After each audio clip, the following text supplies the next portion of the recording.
नमस्कार दोस्तों, स्वागत है आप सभी का हमारे YouTube चैनल स्टूडेंट IQ में। दोस्तों, ये प्रैक्टिस सेट आपकी यूपी पुलिस परीक्षा के लिए बहुत ही महत्वपूर्ण होने वाला है, क्योंकि इस प्रैक्टिस सेट के सभी प्रश्न आपकी परीक्षा के लिए बहुत ही इम्पोर्टेंट हैं। आपके एग्ज़ाम के अकॉर्डिंग और आपके सिलेबस के हिसाब से ही ये प्रैक्टिस सेट हम लेकर आए हैं। हम लोग सभी प्रश्नों को बहुत अच्छे से समझते हुए पढ़ेंगे ताकि सभी प्रश्नों के उत्तर याद रहें। ठीक है दोस्तों, चलिए शुरू करते हैं। पहला प्रश्न है, भारतीय स्वतंत्रता संग्राम में करो या मरो का नारा किस आंदोलन से जुड़ा है? आपका ऑप्शन ए है डांडी यात्रा, बी असहयोग आंदोलन, सी खिलाफत आंदोलन, डी भारत छोड़ो आंदोलन। दोस्तों, इसमें बिल्कुल राइट आंसर है ऑप्शन डी, भारत छोड़ो आंदोलन। भारतीय स्वतंत्रता संग्राम से जुड़ा हुआ नारा है। गांधी जी के भारत छोड़ो प्रस्ताव को कांग्रेस कार्य समिति ने 8 अगस्त 1942 को स्वीकार कर लिया था। इसी आंदोलन में गांधी जी ने करो या मरो का नारा दिया था। ठीक है दोस्तों, आगे बढ़ते हैं। अगला प्रश्न है, जैनियों द्वारा अपने पवित्र ग्रंथ के लिए सामूहिक रूप से किस शब्द का प्रयोग किया जाता है? ऑप्शन ए प्रबंध, बी अंग, सी निबंध, डी चरित्र। दोस्तों, इसमें बिल्कुल राइट आंसर है ऑप्शन बी, जैनियों द्वारा अपने पवित्र ग्रंथों के लिए सामूहिक रूप से अंग शब्द का प्रयोग किया जाता है। दोस्तों, अंग जैन साहित्य का भाग है। अंग को आगम भी कहा जाता है। अंगों की संख्या 12 है। ऑप्शन बी बिल्कुल राइट आंसर है। आगे बढ़ते हैं। अगला प्रश्न है, निम्नलिखित में से कौन सी वित्तीय नीति नहीं है?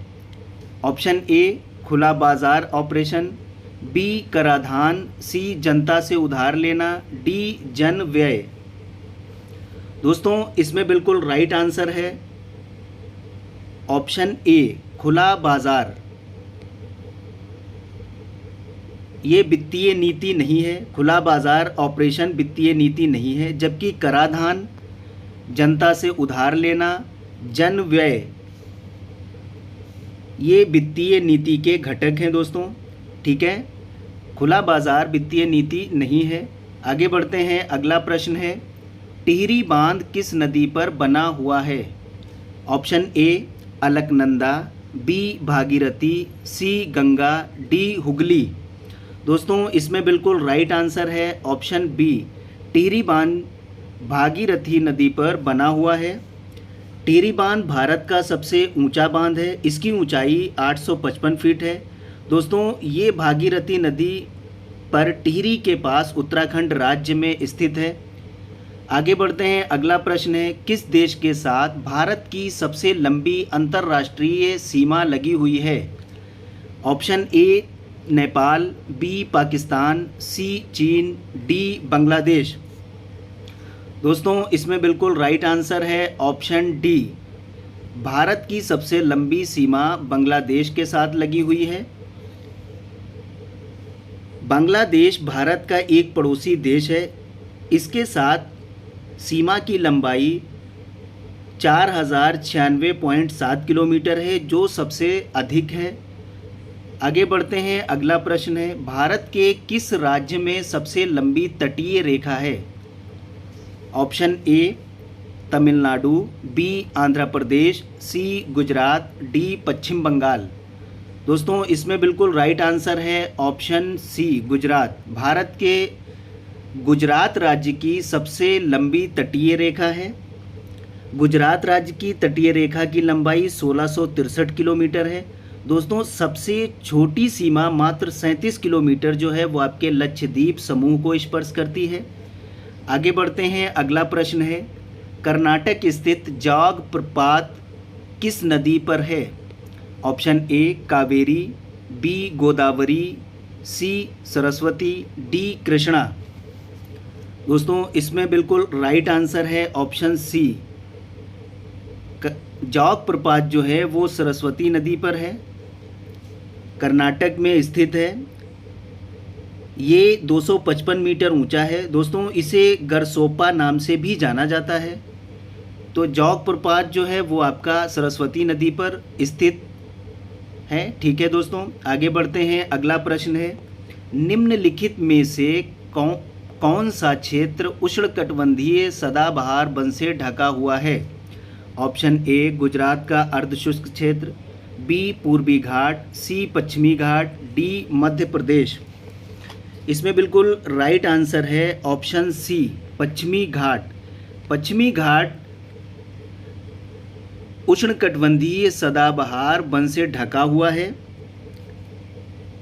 दोस्तों, पश्चिमी घाट अरब सागर के तट पर बसे भारत के महाराष्ट्र, कर्नाटक, केरल के अंतर्गत आता है।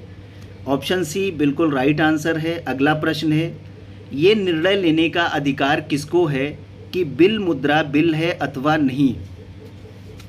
ऑप्शन ए है लोकसभा अध्यक्ष, बी प्रधानमंत्री, सी राष्ट्रपति, डी वित्त मंत्री। दोस्तों, इसमें बिल्कुल राइट आंसर है ऑप्शन ए लोकसभा अध्यक्ष। कोई विधेयक धन विधेयक है या नहीं, इसका निर्णय लोकसभा का अध्यक्ष करता है। ठीक है दोस्तों, आगे बढ़ते हैं। अगला प्रश्न है, गैर कानूनी असंवैधानिक मुद्रा संग्रहण को नियंत्रित करने के लिए रिजर्व बैंक ऑफ इंडिया ने पोर्टल स्थापित किया था, इसका नाम क्या था? आपका ऑप्शन ए है सहयोग, बी सहायता, सी संपर्क, डी सचेत। आपका इसमें बिल्कुल राइट आंसर है ऑप्शन डी सचेत। गैर कानूनी अवैधानिक मुद्रा संग्रहण को नियंत्रित करने के लिए हाल ही में रिजर्व बैंक ऑफ इंडिया ने सचेत नाम पोर्टल स्थापित किया था। दोस्तों, इसको स्थापित करने का मूल उद्देश्य चिटफंड कंपनियों पर नकेल कसना था, इसलिए सचेत नाम का portal reserve bank of India ने स्थापित किया था। ऑप्शन डी बिल्कुल राइट आंसर है। आगे बढ़ते हैं दोस्तों। अगला प्रश्न है, राज्यपाल के विवेकाधिकार कहाँ पर सीमित हैं? आपका ऑप्शन ए है मुख्यमंत्री की नियुक्ति, बी मंत्रालय की बर्खास्तगी, सी विधानसभा को भंग करना, डी विधेयकों को स्वीकृत देना। दोस्तों, इसमें बिल्कुल राइट आंसर है ऑप्शन डी विधेयकों को स्वीकृति देना। राज्य के विवेकाधिकार विधेयकों की स्वीकृति देना सीमित है, क्योंकि कुछ विशिष्ट प्रकार के विधेयकों को राज्यपाल राष्ट्रपति के पास विचार के लिए भेजता है। ऑप्शन डी बिल्कुल राइट आंसर है। ये राज्यपाल के विवेकाधिकार यहाँ तक सीमित हैं। आगे बढ़ते हैं। अगला प्रश्न है, देश का प्रथम विधि अधिकारी कौन है? ऑप्शन ए है भारत का प्रमुख न्यायाधीश, बी महान्यायवादी, सी विधि मंत्री, डी महान्यायकर्ता। दोस्तों, इसमें बिल्कुल राइट आंसर है ऑप्शन बी, भारत का प्रथम विधि अधिकारी महान्यायवादी होता है।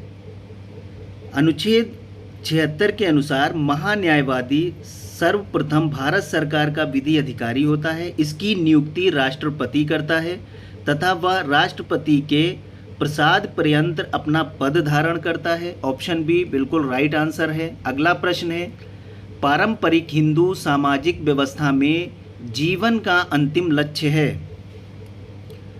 ऑप्शन ए मोक्ष, बी संन्यास, सी संतानोत्पत्ति, डी वर्णाश्रम धर्म पालन।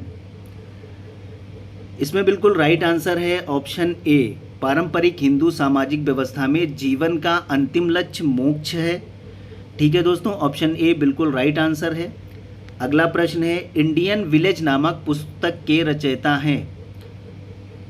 Option A B R Chauhan, B S C Dubey, C Oscar Lewis, D T N Majumdar.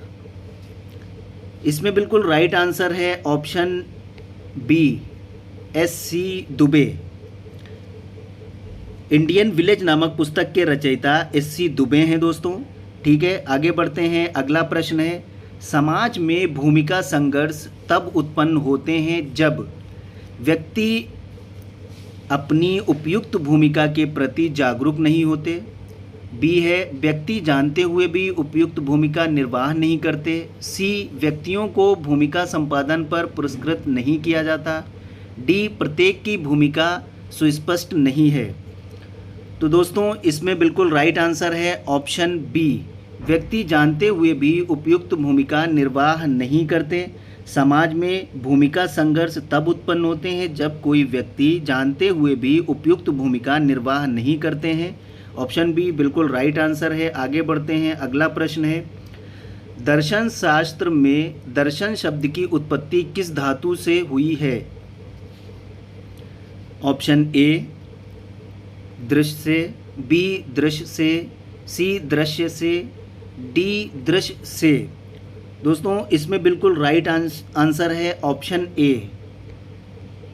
दर्शन शास्त्र में दर्शन शब्द की उत्पत्ति जो है वो दृश्य से हुई है। ऑप्शन ए बिल्कुल राइट आंसर है। आगे बढ़ते हैं, अगला प्रश्न है, शून्यवाद के प्रवर्तक कौन थे? प्रभाकर मिश्रा, बी नागार्जुन, सी महात्मा बुद्ध, डी कुमारिल भट्ट। इसमें बिल्कुल राइट आंसर है ऑप्शन सी, ऑप्शन बी। शून्यवाद के प्रवर्तक जो हैं वो नागार्जुन थे। ऑप्शन बी बिल्कुल राइट आंसर है दोस्तों। आगे बढ़ते हैं, अगला प्रश्न है, वैशेषिक दर्शन के अनुसार मोक्ष है? आपका ऑप्शन ए है आनंद से परिपूर्ण अवस्था, बी आनंद युक्त अवस्था, सी आनंद रहित अवस्था, डी सुखात्मक अवस्था। तो दोस्तों इसमें बिल्कुल राइट आंसर है ऑप्शन सी, आनंद रहित अवस्था। वैशेषिक दर्शन के अनुसार मोक्ष जो है वो आनंद रहित अवस्था है। ठीक है दोस्तों, आगे बढ़ते हैं, अगला प्रश्न है, 1857 के सिपाही विद्रोह में सिपाहियों को किस कंपनी द्वारा बनाए गए कारतूसों पर आपत्ति थी? वेरी इंपॉर्टेंट प्रश्न है दोस्तों। Option A Atkins, B Enfield, C Remington, D Winchester. इसमें आपका बिल्कुल राइट आंसर है ऑप्शन बी एनफील्ड। 1857 के सिपाही विद्रोह में सिपाहियों को एनफील्ड कंपनी द्वारा बनाए गए कारतूसों के उपयोग पर आपत्ति थी, जिसका कारण गाय और सुअर की चर्बी वाले कारतूसों के साथ एनफील्ड राइफलों को लादना था। दोस्तों जिससे हिंदू और मुसलमान दोनों को धर्म भ्रष्ट होने का भय था, इसीलिए इन कारतूसों पर आपत्ति थी 1857 के विद्रोह में सिपाहियों को। ऑप्शन बी बिल्कुल राइट आंसर है। आगे बढ़ते हैं, अगला प्रश्न है, खुदीराम बोस को ब्रिटिश न्यायाधीश मजिस्ट्रेट की हत्या के प्रयासों के लिए फांसी दी गई थी। ऑप्शन ए है किंग्सफोर्ड, बी शोर, सी क्लार्क, डी बार्लो। इसमें आपका बिल्कुल राइट आंसर है ऑप्शन ए चेम्सफोर्ड। दोस्तों खुदीराम बोस को ब्रिटिश न्यायाधीश मजिस्ट्रेट किंग्सफोर्ड की हत्या के प्रयास के लिए फांसी दी गई थी। उस समय उनकी उम्र महज 18 साल थी। 11 अगस्त 1908 को उन्हें मुजफ्फरपुर जेल में फांसी दी गई थी। आगे बढ़ते हैं, अगला प्रश्न है, संविधान सभा की अल्पसंख्यकों की उप समिति के अध्यक्ष का नाम बताएं। Option A Alladi Krishnaswami Ayyar, B Pattabhi Sitaramayya, C H C. Mukherjee, D K M. Munshi. तो दोस्तों इसमें बिल्कुल राइट आंसर है ऑप्शन सी एच.सी. मुखर्जी संविधान सभा की अल्पसंख्यकों की उप समिति की अध्यक्ष एच.सी. मुखर्जी थी, जबकि अलादी कृष्ण और स्वामी अय्यर संविधान सभा की प्रारूप समिति के प्रमुख सदस्य थे। और दोस्तों पटाभी सितार मैया मध्य प्रदेश के प्रथम राज्यपाल थे और के.एम. मुंशी भारतीय विद्या भवन के संस्थापक थे। ठीक है दोस्तों, आगे बढ़ते हैं, अगला प्रश्न है, 1815 में राम मोहन राय ने एक नई धार्मिक संस्था की स्थापना की जिसे सभा कहा जाता था, जिसे बाद में ब्रह्मा समाज के नाम से भी जाना गया। ऑप्शन ए है आत्मीय, बी आर्य, सी सिद्धि, डी जागृति। तो दोस्तों इसमें बिल्कुल राइट आंसर है ऑप्शन ए। 1815 में राजा राम मोहन राय ने एक धार्मिक संस्था की स्थापना की जिसे आत्मीय सभा कहा जाता था। बाद में वो ब्रह्मा समाज नाम से जानी गई। आगे बढ़ते हैं दोस्तों, अगला प्रश्न है, स्वामी विवेकानंद द्वारा 1897 में ऑप्शन ए शुद्धि आंदोलन शुरू किया गया था, बी तत्बोधनी सभा की स्थापना हुई थी, सी रामकृष्ण मिशन की स्थापना हुई थी, डी सर्वोदय भूदान आंदोलन शुरू किया गया था। तो दोस्तों इसमें आपका बिल्कुल राइट आंसर है ऑप्शन सी। स्वामी विवेकानंद द्वारा रामकृष्ण मिशन की स्थापना हुई थी। विवेकानंद द्वारा 1897 में रामकृष्ण मिशन की स्थापना की गई थी, जबकि तत्बोधनी सभा जो है आपकी, इसकी स्थापना देवेंद्र नाथ ठाकुर ने कलकत्ता में की थी। और दोस्तों सर्वोदय भूदान आंदोलन ये जो है आपके संस्थापक आचार्य विनोबा भावे थे। शुद्धि आंदोलन दयानंद सरस्वती द्वारा धर्म वापसी के लिए चलाया गया आंदोलन था। ठीक है दोस्तों, तो इस क्वेश्चन का आंसर है ऑप्शन सी। रामकृष्ण मिशन की स्थापना हुई स्वामी विवेकानंद द्वारा 1897 में। ठीक है दोस्तों, आगे बढ़ते हैं। अगला प्रश्न है, 1795 और 1804 के बंगाल विनियमन अधिनियमों ने घोषित किया। ऑप्शन ए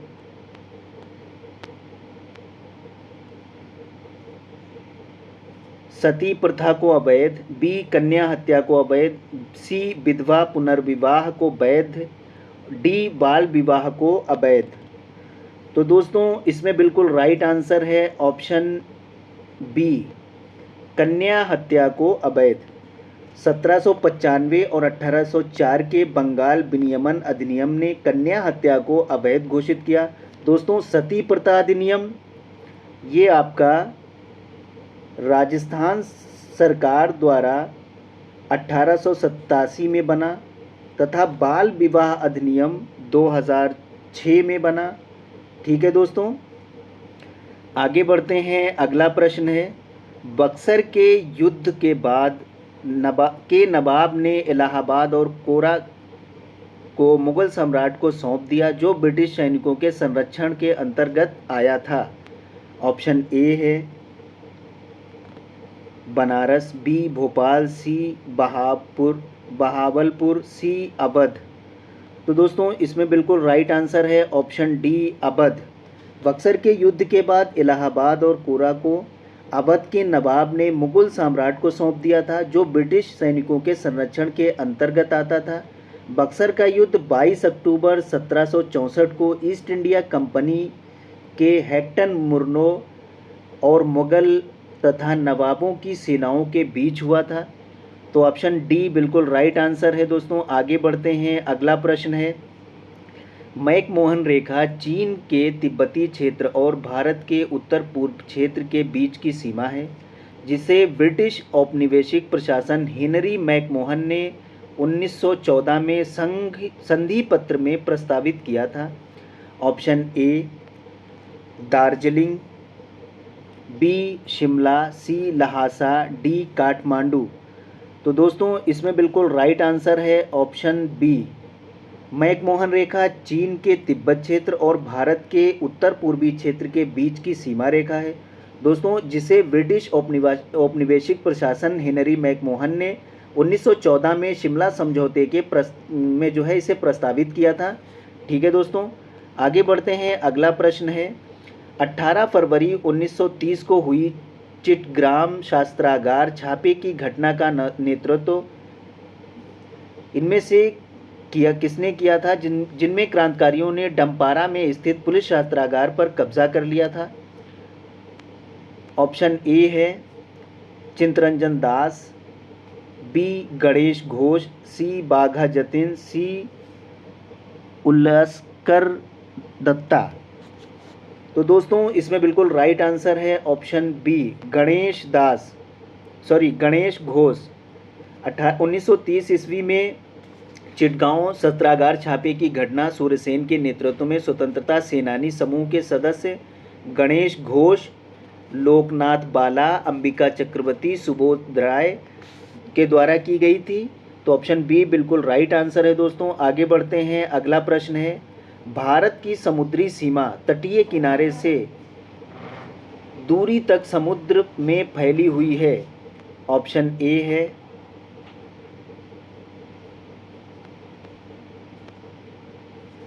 18 समुद्री मील, बी 24 समुद्री मील, सी 12 समुद्री मील, डी 30 समुद्री मील। इसमें आपका बिल्कुल राइट आंसर है ऑप्शन सी 12 समुद्री मील। भारत की समुद्री सीमा तटीय किनारे से लगभग 12 मील की दूरी तक समुद्र में फैली हुई है। ऑप्शन सी बिल्कुल राइट आंसर है। आगे बढ़ते हैं दोस्तों, अगला प्रश्न है, चोटी साइलेंट वैली राष्ट्रीय उद्यान पालक्काड़ में सबसे ऊंची चोटी है। ऑप्शन ए है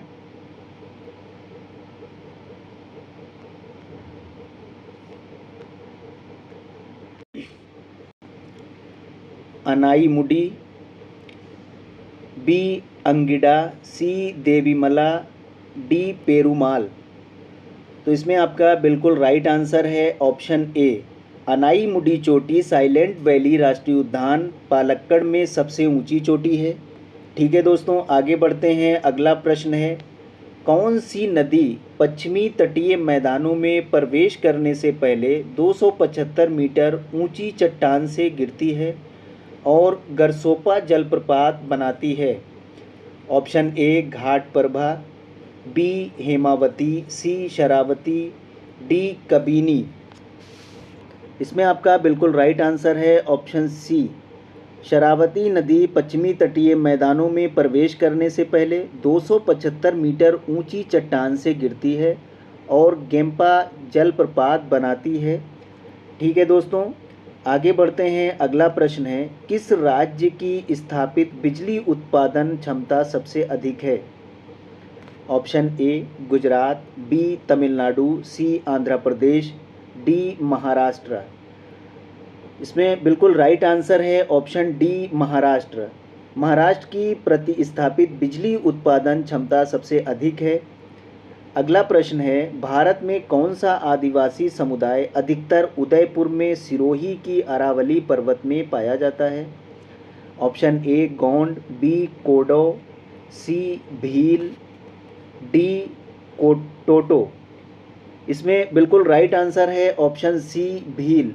भील आदिवासी समुदाय अधिकतर उदयपुर में सिरोही की अरावली पर्वतमाला में पाया जाता है दोस्तों, जबकि गोंड जो है ये आपका मुख्य रूप से छत्तीसगढ़ और मध्य प्रदेश के पठारी भागों में, और कोडो जो आपका है वो जनजाति कर्नाटक के कोडगू क्षेत्र में, और टोटो जनजाति पश्चिम बंगाल में पाई जाती है। तो इसमें आपका बिल्कुल राइट आंसर है ऑप्शन सी, ये उदयपुर में सिरोही की अरावली पर्वतमाला में पाई जाने वाली आदिवासी समुदाय जो है भील है। और आगे बढ़ते हैं, अगला प्रश्न है, माउंट किलिमंजारो में स्थित एक निष्क्रिय ज्वालामुखी है। Option A Tanzania, B Kenya, C Ethiopia, D Ghana. इसमें बिल्कुल राइट आंसर है ऑप्शन ए माउंट किलिमंजारो जो है वो तंजानिया में स्थित एक निष्क्रिय ज्वालामुखी है दोस्तों। इसकी ऊंचाई समुद्र तल से 5895 मीटर है। ये दुनिया का सबसे ऊंचा मुक्त खड़ा पर्वत है। ऑप्शन ए बिल्कुल राइट आंसर है। आगे बढ़ते हैं, अगला प्रश्न है, लोकसभा या विधानसभा चुनाव में खड़े होने के लिए उम्मीदवार की आयु कम से कम कितने वर्ष होनी चाहिए। ऑप्शन ए 23 वर्ष, बी 21 वर्ष, सी 25 वर्ष, डी 18 वर्ष। दोस्तों इसमें बिल्कुल राइट आंसर है ऑप्शन सी, लोकसभा या विधानसभा चुनाव में खड़े होने के लिए उम्मीदवार की आयु कम से कम जो है आपका 25 वर्ष होना चाहिए। ठीक है, आगे बढ़ते हैं। अगला प्रश्न है, रिक्त स्थान है। मंदिर एलोरा महाराष्ट्र में स्थित एक प्राचीन हिंदू मंदिर है जो चट्टानों को काटकर बनाए गए सबसे बड़े मंदिरों में से एक है। Option A Pataleshwar, B Bhairav, C Dudhnath, D Kailash. इसमें आपका बिल्कुल राइट आंसर है ऑप्शन डी, कैलाश मंदिर एलोरा महाराष्ट्र में स्थित एक प्राचीन हिंदू मंदिर है जो चट्टानों को काटकर बनाए गए सबसे बड़े मंदिरों में से एक है। ठीक है दोस्तों, अगला प्रश्न है, इक्विटी शेयर कैपिटल से निश्चित ब्याज वहन निधि के अनुपात को कहा जाता है। ऑप्शन ए मालिकाना अनुपात, बी पूंजी लाभ अनुपात, सी पूंजी आवर्त अनुपात, डी ऋण सेवा क्षमता अनुपात। इसमें आपका बिल्कुल राइट आंसर है ऑप्शन बी पूंजी लाभ अनुपात। इक्विटी शेयर कैपिटल से निश्चित ब्याज वहन निधि के अनुपात को पूंजी लाभ अनुपात कहते हैं। ठीक है दोस्तों, अगला प्रश्न है, 1815 में राजा राम मोहन राय द्वारा स्थापित किस संगठन में महिलाओं के खिलाफ नकारात्मक परंपराओं, पूर्वाग्रहों और प्रथाओं को हटाने का प्रयास किया। ऑप्शन ए ब्रह्मा समाज, बी आर्य समाज, सी फ्रिंथिकर्स सोसाइटी और आपका डी है आत्मीय सभा। इसमें आपका बिल्कुल राइट आंसर है ऑप्शन डी। राजा राम मोहन राय ने वर्ष 1815 में आत्मीय सभा तथा 1828 में ब्रह्मा समाज की स्थापना की थी। दोस्तों, सन 1875 में स्वामी दयानंद सरस्वती ने आर्य समाज की स्थापना की थी। ठीक है, और वर्ष 1915 में न्यूयॉर्क में फ्री थिंकर्स सोसाइटी की स्थापना की गई थी। ठीक है, तो ऑप्शन डी आत्मीय सभा जो है वो आत्मीय सभा में महिलाओं के खिलाफ नकारात्मक परंपराओं, पूर्वाग्रहों और प्रथाओं को हटाने का प्रयास किया गया। ऑप्शन डी बिल्कुल राइट आंसर है दोस्तों। आगे बढ़ते हैं। अगला प्रश्न है, स्वतंत्र भारत में पहली बार मुद्रा विमुद्रीकरण का प्रयास कब हुआ। आपका ऑप्शन ए है 1956, बी 2016, सी 1978, डी 1963। दोस्तों, इसमें बिल्कुल राइट आंसर है ऑप्शन सी 1978। भारत में प्रथम विमुद्रीकरण 1946 में 500 और 1000 और 10,000 के नोट बंद हुए। भारत में दूसरी बार विमुद्रीकरण 1978 में हुआ। ये दोस्तों दूसरी बार जो हुआ था वो 1978 में हुआ था। पहली बार जो है वो आपका 1946 में हुआ था, लेकिन ये पूछ रहा है स्वतंत्र भारत में पहली बार मुद्रा विमुद्रीकरण का प्रयास कब हुआ, तो 1978 में हुआ। ठीक है दोस्तों, और भारत में तीसरी बार विमुद्रीकरण 2016 में हुआ है। इसमें जो है आपके 500 और 1000 के नोट बंद किए गए थे। तो स्वतंत्र भारत में 1978 में पहली बार विमुद्रीकरण किया गया था। ठीक है दोस्तों, आगे बढ़ते हैं। अगला प्रश्न है, मेरियाना खाई किसके लिए प्रसिद्ध है। ऑप्शन ए सबसे अधिक ज्वालामुखी के लिए, बी सबसे अधिक मूंगे कोरल के लिए, सी पृथ्वी पर सबसे गहरे बिंदु के लिए, डी सर्वाधिक जहाज डूबने के लिए।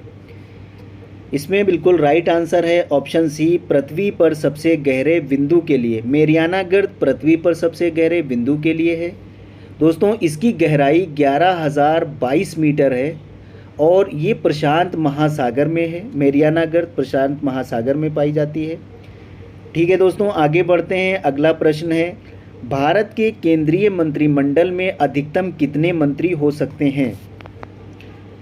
ऑप्शन ए लोकसभा की कुल संख्या का 15%, बी लोकसभा की कुल संख्या का 10%, सी लोकसभा की कुल संख्या का 5% और डी है लोकसभा की कुल संख्या का 20%।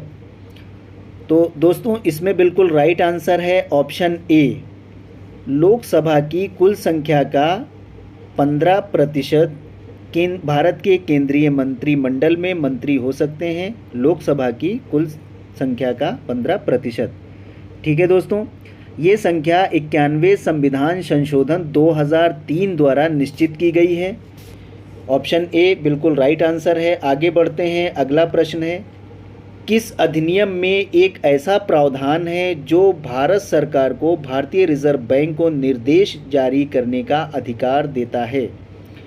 ऑप्शन ए वित्त विधेयक, बी बैंकिंग अधिनियम, सी भारत के संविधान की धारा 11, डी आरबीआई अधिनियम की धारा 7। तो इसमें बिल्कुल राइट आंसर है ऑप्शन डी आरबीआई अधिनियम की धारा 7। आरबीआई अधिनियम को वर्ष 1934 में पारित किया गया था।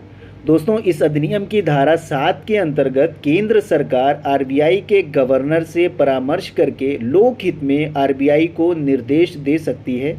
ऑप्शन डी बिल्कुल राइट आंसर है। अगला प्रश्न है, गांधी जी ने रविंद्रनाथ टैगोर को प्रेम से क्या उपाधि दी? Option A Kaviraj, B Gurudev, C Sant, D बापू। इसमें आपका बिल्कुल राइट आंसर है, गांधी जी ने रविंद्रनाथ टैगोर को प्रेम से गुरुदेव की उपाधि दी थी। ठीक है दोस्तों, आगे बढ़ते हैं, अगला प्रश्न है, मोहनजोदड़ो शब्द का अर्थ क्या है? ऑप्शन ए पसंदीदा शहर, B mount of the death, C रहने की जगह, डी एक बाजार क्षेत्र। इसमें बिल्कुल राइट आंसर है option B mount of the death, यानी मृतकों का टीला। इसे मृतकों का टीला भी कहा जाता है। ज्ञात हो कि मोहनजोदड़ो और हड़प्पा को जुड़वां राजधानी भी कहा जाता है। ठीक है दोस्तों, तो माउंट ऑफ द डेथ यानी कि मृतकों का टीला, मृतकों का टीला भी कहा जाता है। ठीक है दोस्तों, आगे बढ़ते हैं, अगला प्रश्न है, सिंधु घाटी सभ्यता के बारे में इनमें से कौन सा कथन सत्य है? ऑप्शन ए सिंधु लोग कपास का उत्पादन करने वाले पहले थे, बी उन्होंने लकड़ी के बक्से में अनाज भंडारित किया, सी सिंधु घाटी सभ्यता पंजाब, सिंध, बलूचिस्तान, गुजरात, राजस्थान और पश्चिम बंगाल के कुछ हिस्सों को कवर करती है, डी सिंधु लोग कुत्ते, बिल्लियों और घोड़ों को बड़े पैमाने पर पालते थे। तो इसमें बिल्कुल राइट आंसर है ऑप्शन ए सिंधु घाटी सभ्यता। इनमें से एक ही कथन सत्य है कि सिंधु लोग कपास का उत्पादन करने वाले पहले थे। ठीक है, इसलिए यूनानी लोग इन्हें सिंडोन भी कहते हैं। ठीक है दोस्तों, आगे बढ़ते हैं, अगला प्रश्न है, दिल्ली में कुतुब मीनार दुनिया का सबसे ऊंचा ईंट का बना मीनार है। इनमें से कौन से राजा ने इसके निर्माण में योगदान नहीं दिया है? Option A Firoz Shah Tughlaq, B Qutbuddin Aibak, C Alauddin Khilji और डी है इल्तुतमिश। दोस्तों इसमें बिल्कुल राइट आंसर है ऑप्शन सी अलाउद्दीन खिलजी। दिल्ली में कुतुब मीनार का निर्माण कुतुबुद्दीन ऐबक ने कुतुबुद्दीन बख्तियार काकी की याद में करवाया था, किंतु इसे पूरा करने से पहले ही 2010 में ऐबक की मृत्यु हो गई। दोस्तों इल्तुतमिश ने इसे पूरा करवाया था। इस मीनार का वर्तमान स्वरूप जो हम देखते हैं वो फिरोज शाह तुगलक के द्वारा बनाया गया है। तो अलाउद्दीन खिलजी ने इसमें योगदान नहीं किया था। ठीक है दोस्तों, ऑप्शन सी बिल्कुल राइट आंसर है। दोस्तों मिलते हैं नेक्स्ट वीडियो में। हमारे यूट्यूब चैनल को सब्सक्राइब कर दें, बेल आइकन ज़रूर प्रेस करें ताकि हमारे अगले वीडियो का नोटिफिकेशन आपको सबसे पहले मिल सके। वीडियो को लाइक और शेयर कर दें। धन्यवाद।